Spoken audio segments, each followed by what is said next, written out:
جیسا کہ آپ بینر دیکھ رہے ہیں، اس وقت اورنگ آباد سٹی میں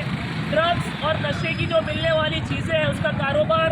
انلیگل طریقے سے بہت زیادہ ہے، اور ہمارے نوجوان ڈے بائی ڈے اس میں ملوث ہوتے جا رہے ہیں۔ آپ سب جانتے ہیں کہ نشہ یہ نوجوانوں کو کھوکھلا کرتے جا رہا ہے۔ نوجوان کسی بھی قوم کا سرمایہ ہوتے ہیں اور کسی بھی قوم کا مستقبل طے کرتے ہیں۔ اگر ہم نے آج ہمارے نوجوانوں کی فکر نہیں کی تو کل ہمارا مستقبل تابناک نہیں ہوگا۔ ویلفیئر پارٹی ضرورت کو محسوس کرتی ہے،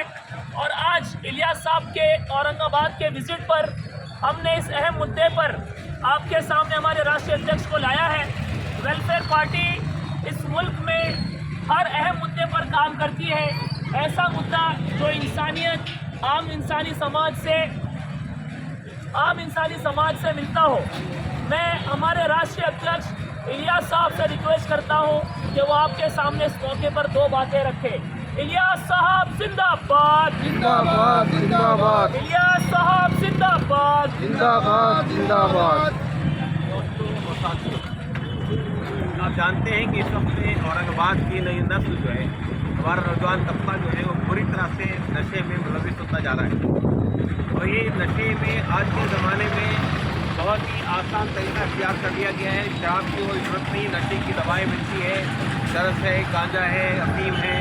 اور بہت ساری نئی جس کو لے کر نشہ نوجوان نسل جو ہے وہ بالکل دنیا واقعہ سے بے نیاز ہو جاتی ہے۔ کسی کام سے کوئی مقصد نہیں ہوتا ہے، وہ اپنی خواب کی دنیا میں چلے جاتی ہے۔ اس سے ہمارے خاندان تباہ ہو رہے ہیں، نئی نسل کا مستقبل تباہ ہو رہا ہے، ملک کا مستقبل تباہ ہو رہا ہے۔ اور دوسری بات یہ ہو رہی ہے کہ دیکھیے یہ بات کہ انلیگل طریقے سے نشہ کی دوائیں چل رہی ہیں، لیکن سرکار کو معلوم ہے، پولیس کو بھی معلوم ہے، لیکن اس کو روکنے کی کوئی کوشش یہ نہیں ہوتی ہے کہ اس وقت جو بڑے بڑے سوالات ملک کے سامنے ہیں، سب سے بڑا مسئلہ یہ ہے ملک کے سامنے کہ بے روزگاری بڑھ رہی ہے، نوجوانوں کو اپنا مستقبل تاریخ نظر آتا ہے، ڈگریاں ان کے پاس موجود ہیں، ان کے پاس جو ہے بڑی بڑی ڈگریاں موجود ہیں، لیکن ان کو کوئی جاب نہیں ملتا ہے، کوئی ملازمت نہیں ملتی، تو وہ فرسٹریشن کا شکار ہوتے ہیں۔ اور اگر اس کے خلاف وہ تحریک چلانا چاہے، اگر نئی نسل ہمارے میدان میں آ جائے اور کہے کہ ہم کو جاب چاہیے، بھیک نہیں چاہیے، تو سرکار کو مجبور ہونا پڑے گا۔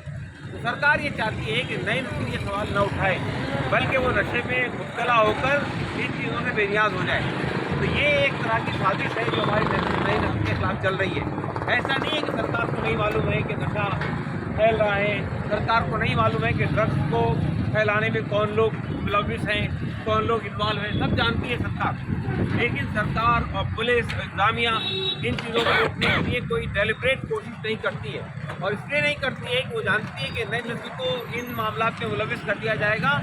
تو جو اصل سوالات ہمارے ملک کے سامنے ہیں، چاہے بے روزگاری کا مسئلہ ہو یا بڑھتی ہوئی مہنگائی کا مسئلہ ہو یا عورتوں پہ جو مظالم ہو رہے ہیں ان کا مسئلہ ہو، چاہے لا اینڈ آرڈر کی بگڑتی ہوئی صورتحال کا مسئلہ ہو، چاہے ملک میں جو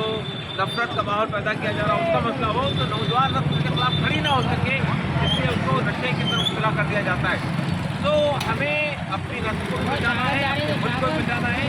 اور ملک کے حکمرانوں کے سامنے اصل سوالات کو کھڑا کرنا ہے۔ اس سے ضرورت بات یہ ہے کہ ہم لوگ یہ کوشش کریں کہ اپنی نسل کو سمجھائیں کہ نشہ کر کے وہ اپنی صحت تباہ کر رہے ہیں، اپنا مستقبل تباہ کر رہے ہیں، اپنے خاندان تباہ کر رہے ہیں، اپنا ملک تباہ کر رہے ہیں، اس سے وہ بے نیاز ہو، اس سے وہ اپنے آپ کو الگ کریں۔ اور اس کے لیے ہمارے جو مذہبی رہنما ہیں، ہمارے جو علماء کرام ہیں، ہمارے جو ائمہ مساجد ہیں، جو سماجی رہنما ہیں، سماجی لیڈر ہیں، ان سب کو میدان میں آنا پڑے گا۔ اگر ہم لوگ برائی کو دیکھ کر خاموش تماشائی بنے رہیں